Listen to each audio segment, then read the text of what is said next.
everyone. In the pandemic, tech has played an even more important role in our personal lives and how business is conducted around the world. At the same time, there are many concerns about how these tech platforms are exercising too much market power. Today, we have with us a very distinguished guest, Bhaskar Chakravorti, who is a world expert in the role of digital technologies. Bhaskar is the Dean of Global Business at Fletcher School at Tufts University. Amongst his many accomplishments, Bhaskar is the chair of the IDEA Council, Imagining a Digital Economy for All. He also founded and chaired the Digital Planet Initiative at the Fletcher School that follows the evolution of 90 countries as they transition from traditional to a digitally intensive economy. Bhaskar has a long list of accomplishments which would be difficult to summarize, and his many articles can easily be accessed on the Fletcher School website. Thank you, Bhaskar, for joining us today. We've gone through a tumultuous time for business, healthcare, and economies during this pandemic and lockdowns. Yet we've had several successful elections, particularly in the US. Has big tech and digital been a force for good? This is an interesting time to ask this question. Regardless of what big tech is doing more broadly, their presence has been essential to our lives.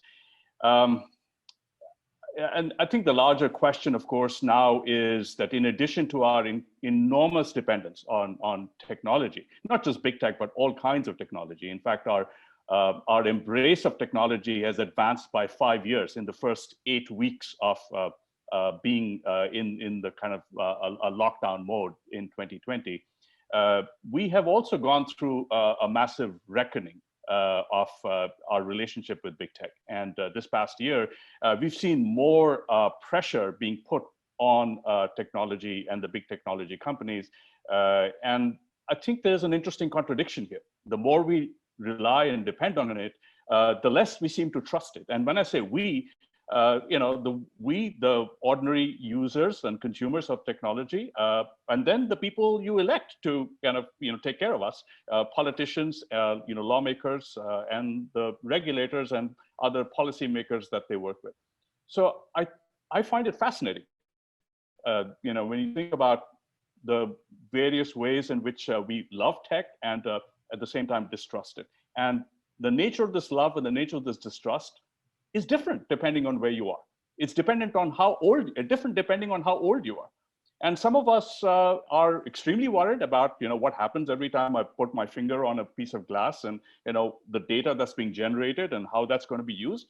And turns out that most of us actually don't care. Most of us don't even know what happens to it, and frankly, it's irrelevant.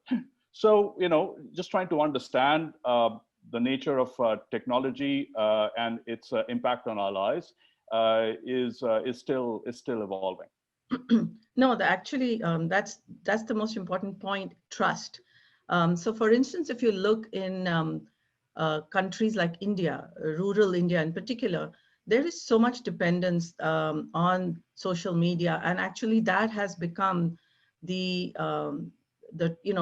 most trusted news that people are using.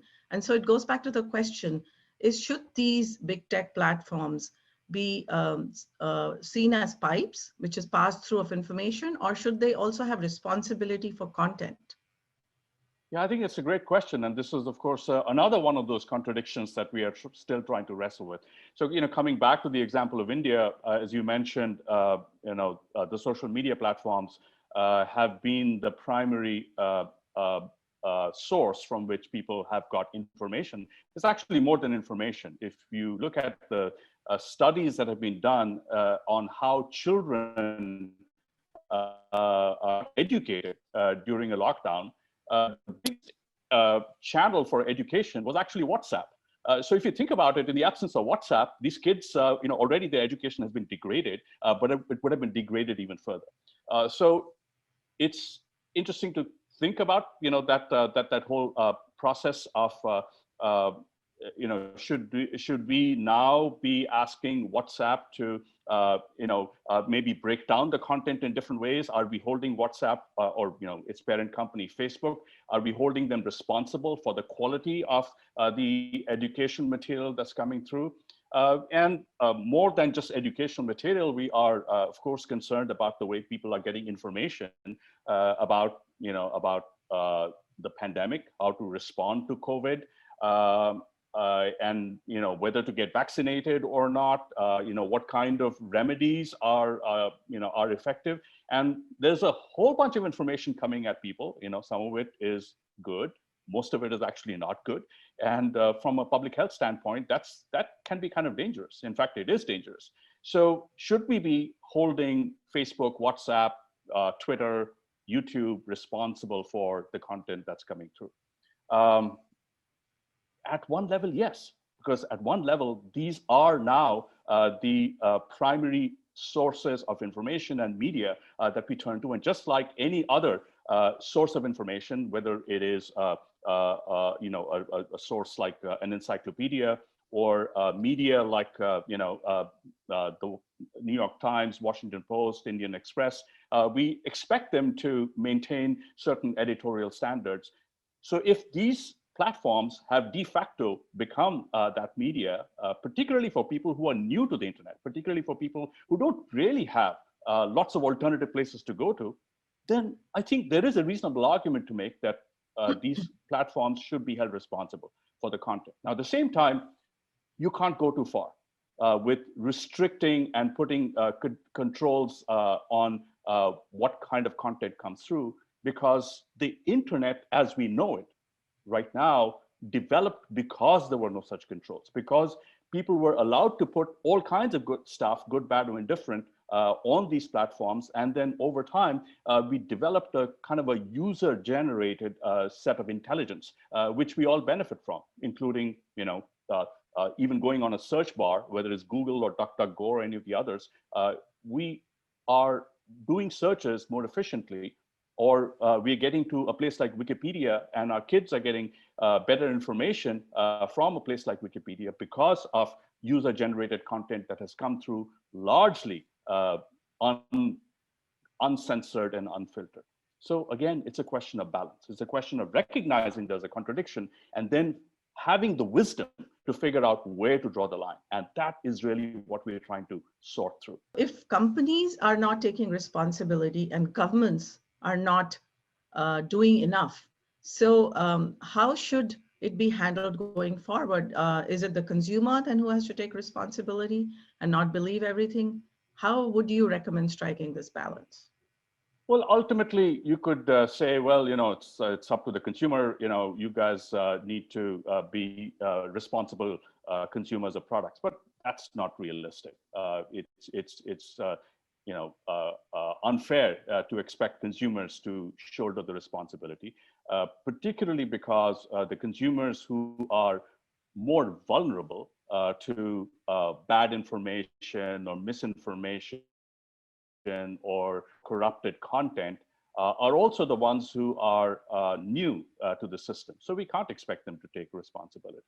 What about companies? Well, if you think about the social media companies, they are, they have a business model which is primarily fed by eyeballs coming onto their websites. And the more eyeballs they can get, that brings them more advertising revenue, because primarily an advertising-led model. And it turns out that, just to take one example, depending on how you categorize it, false news or salacious news travels 6 times faster than accurate, institutionally recognized, correct information. 6 times faster. And it's understandable why it travels faster and further, because it's more interesting. It sort of catches your attention. And you also have an incentive to share it with others. Oh my God, did you hear that, if you take a hair dryer and stick it in your mouth, it could actually get rid of COVID. That's much more interesting to share than, some long list of, washing hands and all that kind of stuff. So from the perspective of social media companies, they would benefit from having more eyeballs on it. So the challenge for them is to figure out where to draw the line. How do they become responsible stewards of the content? So I do think part of the responsibility should fall on them. However, we cannot expect the social media companies on their own to be their own regulators. So we need external regulation. And that external regulation might require a rethinking of some of the basic laws and regulations that govern these platforms. So there is a part of the Communications Decency Act in the United States called Section 230, which essentially frees these platforms of any liability from content posted on them.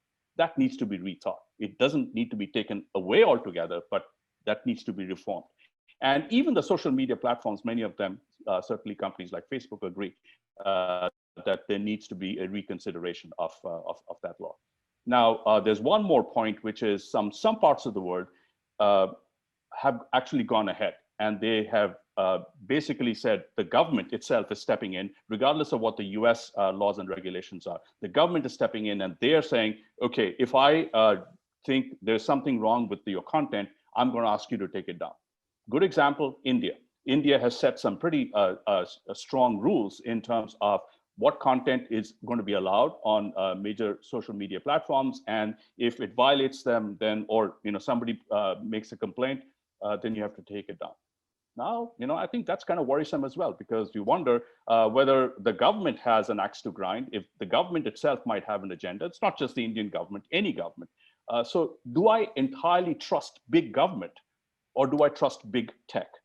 And I think the answer to that also is unclear. Yeah, no, very, very interesting. So China, as you know, has just reined in big tech by using state power, and the impact that has had on Chinese ADRs has been quite negative. So what is your view on that? And what should regulators take away from what China has done? Should other countries follow or do something differently? Well, the answer to the last question is the other countries can't follow what China has done, right? So China is almost in its own universe in terms of how it is approached, how it has nurtured its technology industry, and how it's approached the process of managing it and regulating it and controlling it. For one, there's a handful of Chinese tech companies that have pretty much grown up within the kind of the shelter that the Chinese state has provided. And over time, as these companies have become gigantic and more powerful and widely permeated across the Chinese systems, the Chinese consumers have benefited from from their products and services. And in many ways, China is further along in its use of technology in practically every aspect of life than any other country in the world. So this very closely coordinated connection between a handful of tech companies and the Chinese state has worked very well in advancing the state of digital evolution and the speed with which changes have happened in China, which is so far good. However, the Chinese government places some very strong restrictions on these tech companies. Over the years, it has always had a backdoor where the data on consumers are available to the state to be able to maintain and continue surveillance of its citizens. Specifically, some parts of the country where China, like in Xinjiang, where there are communities like the Uyghurs who are currently being persecuted, data from the tech companies, whether it is social media or CCTV cameras or facial recognition technology, is being used to persecute these people. So I think that's unacceptable. The government overreach because the Chinese state has such close coordination with these tech companies. And now, over the course of the last year, a year and a half, the state has also sort of literally clamped down on the tech companies. I mean, folks like Jack Ma, who's kind of obviously one of the, the senior statesmen of the Chinese big tech space, he went out a little too far in his, flew too close to the sun in kind of declaring that, big tech needs to shake free of regulation and control of the state. And then, he was essentially disappeared. And now you're seeing the other tech companies, kind of looking at that, and they are self-censoring themselves. So I really don't think the Chinese model can be or should be adopted everywhere else. It is far too extreme, it's abusive, and it is wrong. So China is obviously one extreme, and you don't promote using that as a best practice of how to regulate technology. But are there any best practices that you have come across the world that one should particularly look at or learn from, and especially as it applies to India? Yeah, I think there are some best practices or good practices, shall we say, that you can sort of mix and match and apply to different situations and different contexts. So let me give you a couple of examples. So one example would be South Korea. So if you think about South Korea was already a technologically very advanced society. It was highly digitally evolved. The access to digital applications was seamless across most of South Korea.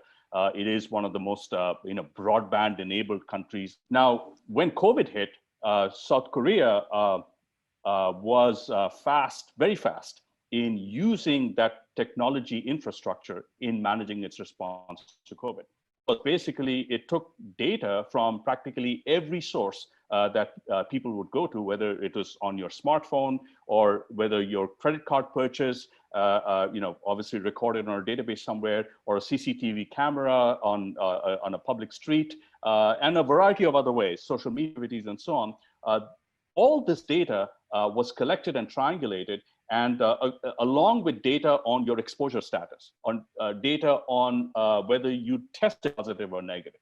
And that was entered into a database which was updated real time. So at any given time during the early stages of the pandemic, a South Korean could get onto a bus and you would get a message which said, somebody who is COVID positive is also on the bus with you. And you could actually get information on how close they were to you. So now that kind of information helped South Koreans manage their lives in a way that, they pretty much managed to continue some semblance of life post-pandemic relative to, pretty close to what they did pre-pandemic. In fact, we look at social distancing across all the countries in the world, which we have looked at, using, Google mobility data. South Koreans actually didn't socially distance themselves as much. And the result was people went about their day-to-day lives, about as close to normal, and the South Korean economy actually didn't take as much of a hit because of the pandemic. So it's actually really interesting the way in which South Korea used technology without being abusive, and also with the consent of its citizens. Now, citizens were okay with all this data being collected because they felt, hey, this is actually keeping me safe. And you didn't have the state kind of bearing down and saying, okay, I'm going to take your data no matter what. This was all with people's permission. Now, of course, this is not to say that it's perfect. There are lots of issues here as well, where some consumers, their information was revealed through the system. And like there's one case where an LGBTQ person, his data was revealed. The fact that he visited a gay bar in Seoul, and he was outed.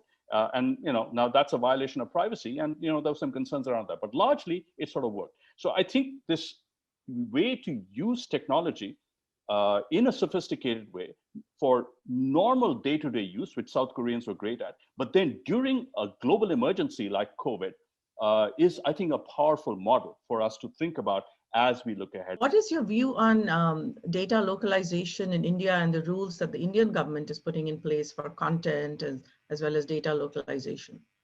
Yeah, I think, there are all kinds of arguments that are given for data localization, right? The argument being, I'm requiring my citizens' data to be located within the political borders of the country to protect our citizens, to protect their privacy. And of course, data localization itself is a complex topic. There are different kinds of data localization requirements. There's some data that cannot be taken out of the country, some data that can be taken out and then brought back in, some data that you need a copy to be kept in the country, and so on. So putting that aside, I think there are valid arguments for data localization, as in, if these tech companies cannot guarantee privacy and security, then the governments are it's reasonable for the governments to say, hey, if you guys can't control who gets access to the data, or if you guys are abusing the data, then we will put some restrictions on it. And that said, I think the data localization policies in India are not being done because of that. I believe that the data localization policies in India, a large part of it is, of course, a lack of trust of the big tech companies, but also to promote local industries. So in particular, there are emerging tech players in India. I think Geo is the single largest one that comes to mind. And a data localization law benefits a local company because they are already, they have investments in India, and a lot of their data is stored in India. Whereas for a global company, whether it is Google or Facebook, and more recently the financial transactions company like American Express and Mastercard, Mastercard has just gone through a process where the RBI has said no more cards going to be issued on the basis of the clash over data localization. For these companies, it's more efficient for them to store data in global servers, servers located everywhere. So for them, it raises their costs, and it potentially makes it difficult for them to do business and compete with local players. So I think my concern about data localization is, in theory, it might make sense if the government is truly doing it to protect the privacy of citizens. But in practice, I feel it is a new form of protectionism, and it is a new form of cronyism, which is potentially countries like India and other countries from a true free market and open competition. Yeah, I hope India is able to balance all of these learnings into their policies. And I think so far it looks like India is right in the middle, but I hope that we are able to do that. Another question, you've written some articles on how big tech can also threaten democracies around the world. And given that India is one of the largest democracies, what should we be thinking about in that context? Yeah, I think the connection between big tech and democracy is a deep and complex one, right? So, if you the utopian dream about technology was that this was going to be the ultimate source for a true democracy, because the idea was, if you give people access to information, they can be better citizens, they are more informed citizens, and they can also make their voices heard. They can organize. A hashtag today is potentially a far more powerful organizer than a real individual. We don't have a Gandhi or a Mandela or a Martin Luther King walking the streets. It's really a hashtag.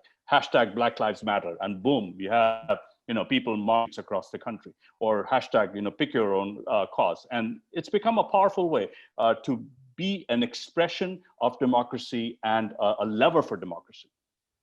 Now, at the same time, these technological platforms are also delivering all this content that we talked about before, and the content is coming unfiltered. And no one can quite tell how true or false the content is. And quite often, you end up with a completely false narrative that then takes over. And a political agenda setter can realize that I can actually take control of a narrative by putting false content out there using the power of social media. So you end up with misinformation, for instance, in a powerful force in any democratic process that has access to social media. And you end up with democracy being undermined because people are making their political choices based on false information. And that is dangerous. Another reason why technology is dangerous to democracy is, as I mentioned, is providing data to organizations that could abuse the ordinary citizen. And those organizations could be companies, or it could be governments. And if I have an autocratic government, or I have a government that is democratically elected but wants to stay in power, I could use the data on my citizens to continue to stay in power. And you worry about that possibility. So as with everything, answer to anything in the context of technology, the ground keeps shifting.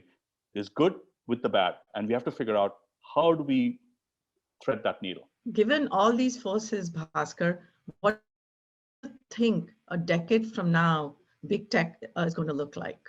I will refuse to answer that question because whatever I say, I will look like a fool a decade from now. So just imagine a decade back, what existed. And, not much of what we are obsessed with today actually was even a thing a decade back. So technology moves fast, as we know, that's a cliche, but it gets faster. The changes get faster as we speak. So I think predicting the course of technology 10 years out, yeah, everybody does it. People make a profession out of doing that kind of stuff. And usually, as they do it, they try to appear serious. They try to appear, oh, I've kind of seen around the corner, but they usually always wrong. I think there are a few things that one can say are going to be in place. So one thing that we know that's going to be in place is we are by the second generating more and more data. In fact, this conversation that we're having is generating data. That data is going to feed an algorithm somewhere. It's going to make a machine smarter somewhere. So the incursion of machines and algorithms is inevitable. And it is going to come into our lives in different ways. It's going to come into our lives in ways that it could take your job away and my job away, or it could actually free us up to do things more efficiently or do other things and not do the jobs that we were doing. So that is inevitable. So 10 years from now, we're going to see a lot more artificial intelligence and automation in our lives. Yeah. But the question for investors, and I can't let you go without asking that, is, okay, so you can't predict what technology would look like, what big tech would look like, but maybe you can predict what would happen to growth of the main players that are existing today. Yeah, so I think, great question. And of course, as we know, the tech stocks have been the primary fuel behind the stock market climb, despite the fact that everything else has been climbing in the opposite direction. Other than the fact that we have made major scientific breakthroughs like developing a vaccine in 9 months, never before in human history. But beyond, other than those incredible, that's bigger than the moonshot. Other than that kind of spectacular transformation or revolution, the technology revolution is just unabated, and you have all these companies now, bouncing into $1 trillion, $2 trillion of value, and so on. Now the question is that going to continue? And a lot of people worry that all this regulation of tech, breaking up tech, is actually going to potentially take value away from these technology companies. I actually disagree. I think what is going to happen is the tech stocks are going to continue to do well. This is going to be the sector that's going to drive the stock market. It may not necessarily be the same companies. These companies may go through a period of turmoil. For the foreseeable future, they're going to continue to do well simply because we are going to need more and more technology. In fact, if you look at the data on different forms of applications since late 2019 and today, the one thing that has continued to rise is work and productivity apps continue to rise on using technology. And you can see how technology is going to be an integral part of our life, of our work, and everything we do, work including things like kids attending school and so on and so forth. If there's one word of advice, either to governments, companies, investors, or consumers, who would that be for, and what should that be? One word of advice would be that we are going to be data rich and digitally poor until we figure out how to manage our relationship with technology. Thank you so much, Bhaskar. It was wonderful speaking to you. Thank you, viewers, for watching.